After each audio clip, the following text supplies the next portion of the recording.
Bonjour, c'est Josué et le thème de cette vidéo, c'est la vraie foi en Dieu. La vraie foi en Dieu, c'est tout simplement croire que vous avez reçu, c'est croire que vous avez une chose même si vous ne le voyez pas. C'est simple, il n'y a rien de compliqué. La véritable foi, vous comprenez, il y a une différence entre la foi qui vient de la tête et la foi qui vient du cœur.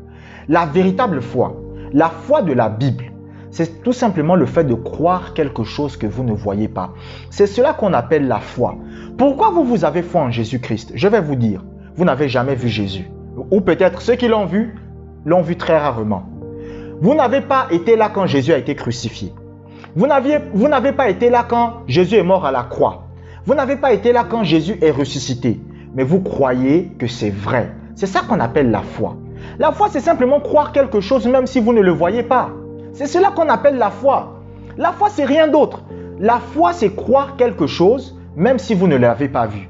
Quelqu'un vient vous prêcher l'évangile. Il vient vous dire, Jésus est mort à la croix pour vos péchés. Jésus est ressuscité. Et vous croyez. Pourtant, vous n'avez pas vu. C'est ça la foi. Donc, vous avez la foi. Vous avez déjà la foi. La foi, c'est la capacité de croire quelque chose que vous ne pouvez pas voir. Sauf que maintenant, vous devez aussi développer votre foi dans la guérison, par exemple, ou dans le travail. C'est la même chose. La foi, c'est croire que quelque chose est là même si vous ne le voyez pas. Vous avez des violents maux de tête. Vous priez pour la guérison. Mais vous croyez que vous êtes guéri même si vous sentez encore les maux de tête. Mais vous croyez que vous êtes déjà guéri. C'est cela la foi.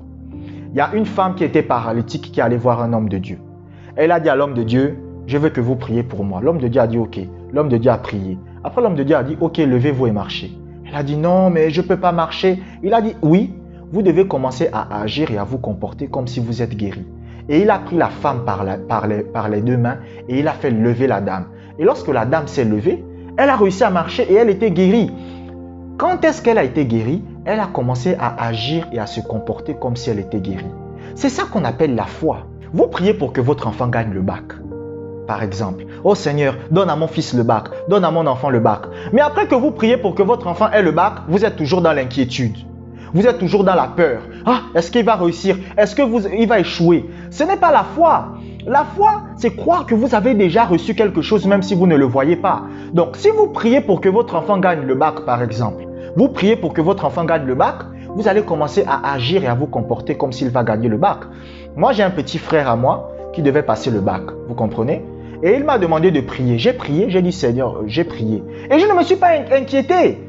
Même il était admissible. Je n'ai même pas été inquiet. C'est-à-dire j'étais là, je riais, je blaguais. À un moment donné, il voulait me dire de prier encore à nouveau. Mais j'ai dit non, je ne vais pas prier 2 fois. Moi, j'ai prié 1 fois et je sais que Dieu va te donner ton bac. Je n'ai pas besoin de prier une 2e fois. Je remerciais Dieu. Je disais Seigneur, merci. Merci de ce que tu donnes le bac à ce petit-là. Merci vraiment. Je remercie que tu lui donnes son bac. Je te rends gloire à Dieu. Je n'étais pas inquiet. Je n'avais aucune inquiétude en moi. Pour moi, c'est comme si Dieu m'avait déjà exaucé, même si je ne voyais pas encore de ses yeux. Et il m'a envoyé le message. Il m'a dit non, j'ai eu mon bac. Il n'y a rien de compliqué. La foi, c'est simplement croire que vous avez quelque chose même si vous ne le voyez pas. Vous priez pour une chose. Croyez que vous possédez cette chose. Écoutez, l'un des signes qui démontre que vous n'avez pas la foi dans un domaine, c'est lorsque vous priez pour quelque chose et que vous avez encore la peur. Vous avez encore l'inquiétude.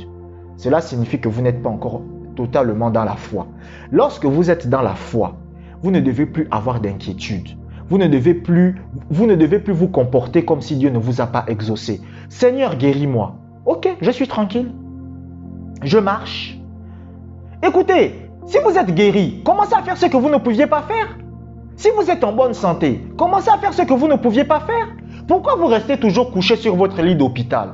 Commencez à vous lever, commencez à bouger les mains, commencez à bouger les pieds, commencez à faire des choses, commencez à être joyeux. Mais vous priez pour votre guérison, vous êtes toujours dans le malheur. Vous êtes toujours en train de vous morfondre sur sur vous-même. Moi, c'est ce que je fais. Lorsque je prie pour la guérison, par exemple, je suis heureux, je suis joyeux, je suis content. C'est-à-dire, parce que pour moi, c'est comme si Dieu m'a déjà exaucé, même si je ne vois pas la réponse à ma prière. Vous devez comprendre que c'est comme cela que opère la foi. La foi opère de cette façon. La foi opère de cette façon. La foi, c'est quelque chose de simple. La véritable foi, C'est le fait de croire que vous avez déjà quelque chose même si vous ne le voyez pas. C'est ça la foi. Et Jésus opérait par la foi. Le Seigneur Jésus-Christ, c'était quelqu'un qui opérait par la foi. C'est-à-dire que même s'il ne voyait pas encore la chose sur le plan physique, il agissait comme si la chose était déjà là. Il y a un passage de la Bible, on vous dit par exemple, que le Seigneur Jésus-Christ est parti prier pour la belle-mère de Pierre. La belle-mère de Pierre avait la fièvre. Et lorsqu'il a prié pour la belle-mère de Pierre, qu'est-ce qu'il a fait? Il a pris la belle-mère de Pierre et il l'a aidé à se lever. Vous comprenez? Pourtant, la belle-mère de Pierre avait toujours la fièvre. Donc, elle était... Et à l'époque, rappelez-vous, hein, c'est pas comme aujourd'hui. La fièvre était une maladie mortelle. Donc, elle était sur le point de mourir. Donc, Jésus a imposé les mains. Jésus a prié. Quand Jésus a prié, Jésus a pris la belle-mère de Pierre. Il l'a fait lever. Jésus a commencé à agir et à se comporter comme si la belle-mère de Pierre était déjà guérie. Alors que la belle-mère de Pierre avait toujours la fièvre dans son corps. Mais lui, il a dit non, lève-toi. La belle-mère de Pierre dit non, mais je ressens toujours la fièvre dans mon corps. Il dit lève-toi, allez. Quand il la prend par la main, il la met debout.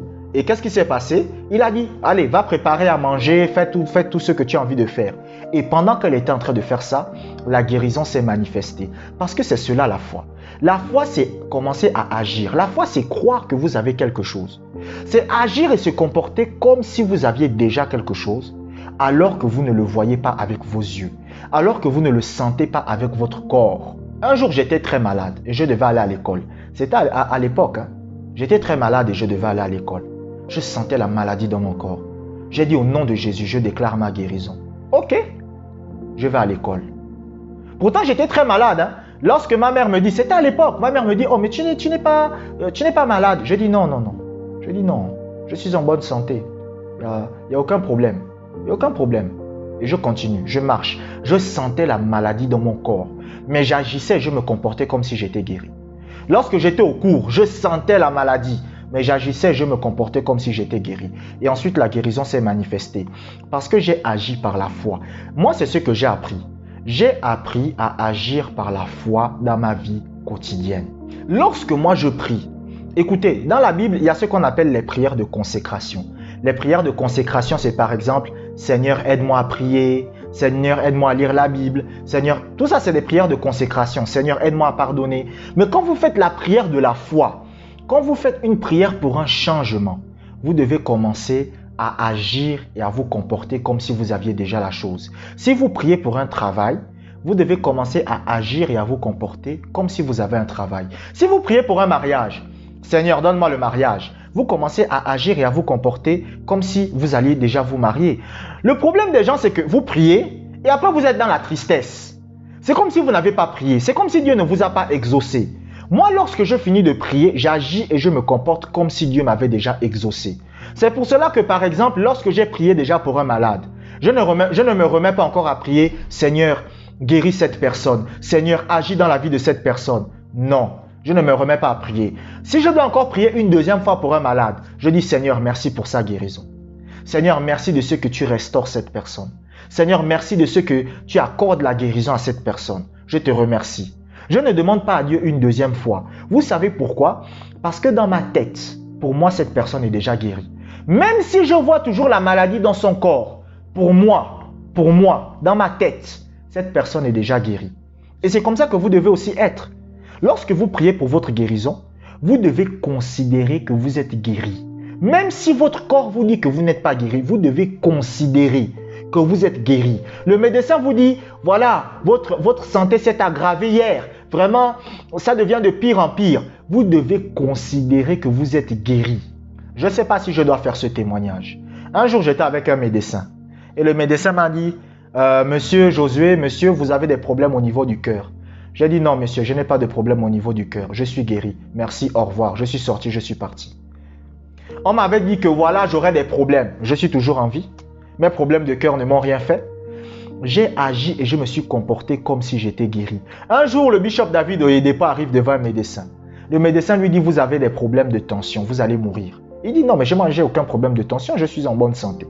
Il était heureux, mais il dit, non, vous êtes gravement malade. Il dit, non. Par la grâce de Dieu, je suis en bonne santé. Il agissait et se comportait comme s'il était guéri. C'est cela qu'on appelle la foi. Et la guérison s'est manifestée. Parce que lorsque la Bible dit, par la foi, ils guérirent de leur maladie. Lorsque vous avez la foi, la guérison se manifeste. La foi, c'est simplement le fait de croire que vous avez une chose même si vous ne le voyez pas. Ça n'a rien de compliqué, la foi. Croyez que vous avez déjà une chose même si vous ne le voyez pas. Vous êtes convaincu en vous-même que la chose est déjà là, même si vous ne le voyez pas. Écoutez, quelqu'un vient me dire que Jésus n'est pas réel. Moi, je vais dire c'est faux. Jésus existe. Je n'ai jamais vu Jésus. Je n'ai jamais vu Jésus de mes yeux, physiquement. Je n'étais pas là le jour où il a été crucifié à la croix. Mais je crois que c'est vrai. Je ne me fie pas à ce que je vois. Pour moi, Jésus est réel. Pour moi, Jésus est vivant. Lorsqu'on me dit que le Saint-Esprit habite dans nos corps, je le crois. C'est un fait. Moi, je le crois. Je n'ai pas besoin de voir le Saint-Esprit. Je crois ce que la Bible me dit. Et c'est comme ça que vous devez être. Vous devez apprendre à croire qu'une chose est vraie, à croire que la Bible est vraie, à croire que la parole de Dieu est vraie, même si vos 5 sens vous disent le contraire. Je vous remercie d'avoir regardé cette vidéo jusqu'à la fin. Portez-vous bien, que la grâce de Dieu soit avec vous.